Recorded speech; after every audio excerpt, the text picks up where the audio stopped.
آؤ میں تمہیں وہ اس بارگاہ پہ لے جاؤں جس نے سب کو شانیں عطا فرمائی ہے۔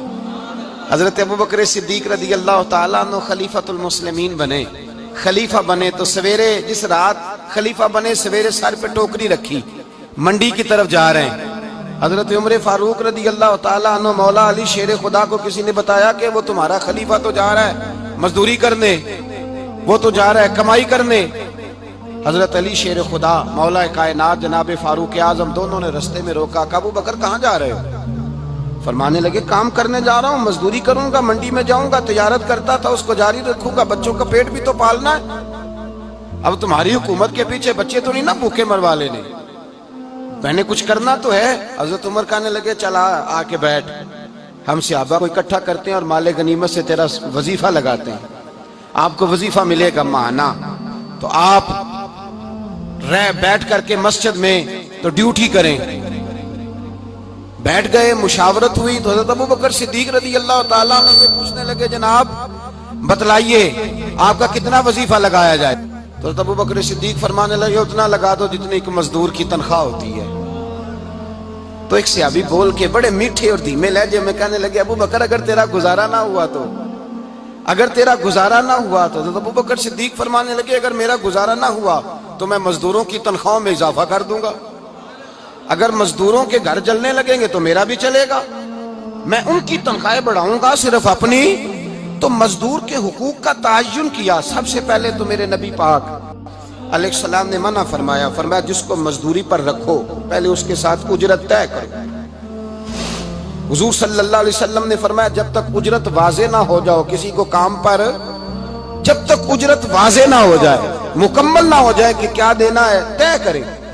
کیا لوگے جو جناب دے دیں گے لے لوں گا، شریعت اس کو پسند نہیں کرتی، محبوب نہیں رکھتی۔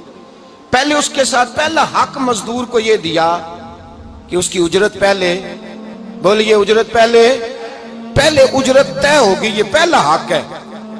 اور مزدور کا دوسرا حق کیا بیان کیا میرے نبی پاک نے؟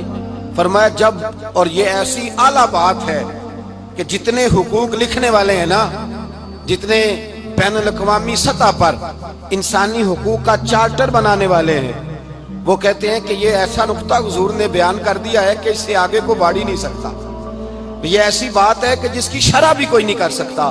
میرے حبیب کریم علیہ السلام نے فرمایا پہلے طے کرو، اور کیا خوبصورت لفظ ہے، قانون بنا دیا۔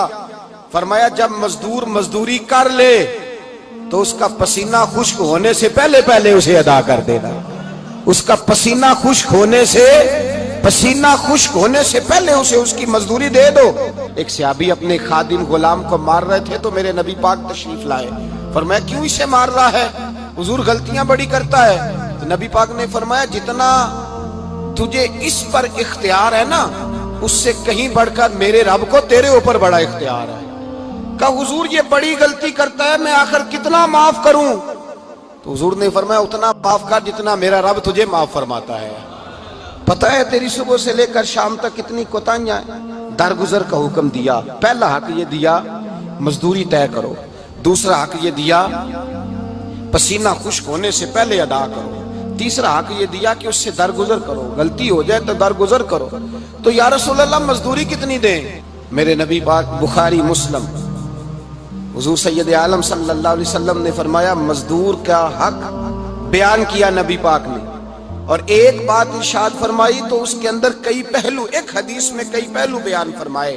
حبیب پاک نے فرمایا جیسا تم کھاتے ہو ویسا ہی اسے، بھئی بس ختم ہو گئی بات۔ اتنی بڑی بات کر دی سرکار نے۔ کبھی دیکھا ہے آپ نے کہ مزدور کو ایسے کھلایا جا رہا ہو جیسا مالی کھا رہے ہیں؟ حضور نے فرمایا بھئی مزدوروں کا حق یہ ہے کہ جیسا تم نے کھانا ہے ویسا اسے کھلانا ہے، اور فرمایا جیسا تم نے پہننا ہے ویسا اسے پہنانا ہے۔ اور پھر میرے حبیب کریم علیہ السلام نے ارشاد فرمایا اس کی ہمت سے بڑھ کر تم اس پر بوجھ نہیں ڈال سکتے، جتنا کام وہ کر نہیں سکتا اتنا تم اسے دے نہیں سکتے۔ اور فرمایا اگر اتنا کام دینا ہے جو اس کی ہمت سے زیادہ ہے تو میں اس کے مالک کو کہتا ہوں وہ بھی اٹھ کے مزدور کے ساتھ کام پہ لگ جائے، اٹھے اس کے ساتھ کام میں شریک ہو جائے۔ مزدوری کا بھی تعین فرمایا، اور پھر اس کو کام کس مقدار کا دینا ہے۔ مزدور کو کس قدر زیادہ اس پر بوجھ ڈالا جائے گا، یہ بھی مصطفیٰ کریم نے بیان فرمایا۔ فرمایا جو لا یکلف اللہ نفسا الا وسعها، اللہ بھی تم پر وہ بوجھ نہیں ڈالتا جو تم اٹھا نہیں سکتے، تو کسی مزدور کو تم ایسا کام نہیں بتاؤ گے۔ حضرت عثمان غنی رضی اللہ تعالیٰ عنہ ایک دن حضرت عمر فاروق سے کہنے لگے عمر بس کر دے یار، تیرے بعد بھی تو لوگوں نے خلیفہ بننا ہے، کیسے کوئی تیرے رستے پہ چلے گا؟ تو حضرت عثمان غنی سے جناب عمر کہنے لگے کیا ہو گیا؟ آپ فرمانے لگے کل میں دیکھ رہا تھا کہ لوگ باغ میں مزدوری کر رہے تھے اور آپ امیر المومنین ہو کے ان کا ہاتھ بٹا رہے تھے، ہاتھ بٹا رہے تھے۔ تو حضرت عمر کہنے لگے بوڑھے تھے، بیمار تھے، مزدوری کر رہے تھے تو پسینہ بہہ رہا تھا، کیا ہو گیا اگر تھوڑا سا میں نے ساتھ دے دیا؟ حضرت جناب سیدنا فاروق اعظم یہ لفظ کہتے ہوئے رو پڑے۔ آپ فرمانے لگے میں کسی بادشاہ کا شہزادہ نہیں، میں بھی اسی باپ کا بیٹا ہوں جو اونٹ چرا کے گزارا کیا کرتا تھا۔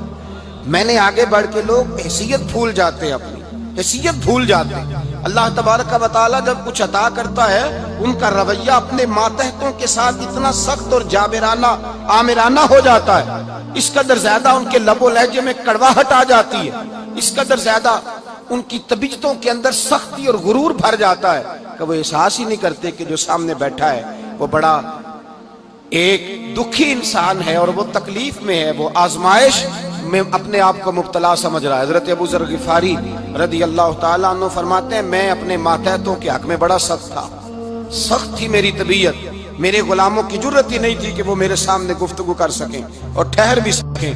فرماتے ہیں جس دن میں کلمہ پڑھنے گیا، جس دن میں حضور کی بارگاہ میں، تو میں نے کہا حضور کوئی خاص نصیحت؟ تو نبی پاک نے فرمایا میری نصیحت تیرے لیے یہ ہے کہ جیسا تو نے کھانا ہے ویسا ہی غلام کو کھلانا ہے، جیسا تو نے پہننا ہے ویسا ہی غلام کو پہنانا ہے۔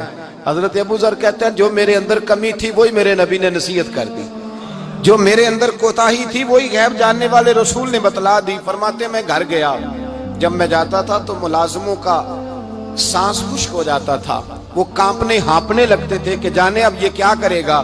حضرت ابو ذر غفاری فرماتے ہیں میں گیا، ایک شخص سے میں نے کہا کھانا پکاؤ، کھانا پکایا، دسترخوان پہ لگایا اور اپنے سارے ملازموں کو کہا آؤ یار میرے ساتھ بیٹھ کے روٹی کھاؤ، آؤ سارے میرے ساتھ بیٹھ کے کھانا کھاؤ۔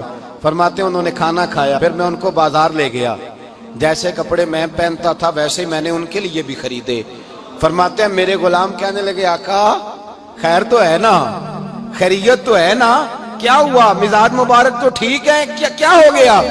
اور یہ جو ہم فضا کو اتنا خوبصورت دیکھ رہے ہیں اور یہ جو ہم اتنی پیاری ریم جھیم برستی دیکھ رہے ہیں یہ جاری رہے گی یا ایک دن کی ہے؟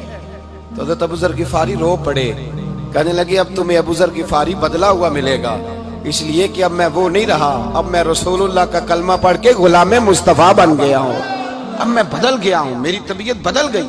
غلاموں کے حق میں حضرت مولا علی شیر خدا غلام کو لے کر کے گئے دکان پر، حضرت مولا علی غلام کو لے کر گئے کپڑے کی دکان پر، 2 جوڑے خریدے، ایک کم قیمت کا ایک زیادہ قیمت کا، ایک کم قیمت کا ایک زیادہ قیمت کا، 2 جوڑے خریدے۔ جب واپس لوٹے تو غلام سے کہنے لگے تو اپنا لے لے۔ غلام کو پتا تھا کہ اس زمانے میں ہوتا کیا تھا، اس نے کم قیمت کا جوڑا اٹھایا۔ حضرت علی فرمانے لگے عجیب آدمی ہے، یہ تو تیرا نہیں، یہ تو میرا ہے۔ اس نے کہا حضور کس طرح سے؟ آپ فرمانے لگے تیرے لیے قیمتی جوڑا اس لیے خریدا ہے کہ تو جوان ہے، اور میں نے اپنے لیے اس لیے چھوٹا خریدا ہے کہ میں تو اب بوڑھا ہو گیا ہوں، مجھے تو حاجت نہیں۔ کہنے لگا حضور بوڑھے اور جوان کا مطلب نہیں، آپ علی ہیں، من کنت مولا فہذا علی، علی مولا، علی مولا، آپ چونکہ مولا علی ہیں اور آپ امیر المومنین ہیں، لہذا آپ نے تخت پر بیٹھنا ہے، آپ نے سلطنت کو چلانا ہے، آپ پہنیے۔ حضرت علی فرمانے لگے تو میرا غلام بنا ہے نا، تو نے ابھی میرے نبی کا دیدار نہیں نہ کیا، تو بعد میں آیا ہے نا، اگر تو اس دور میں ہوتا تو جان جاتا کہ یہ عمل میرا ہے، پر اس کے پیچھے جو نصیحت کے پھول ہیں وہ مصطفیٰ کے عطا فرما۔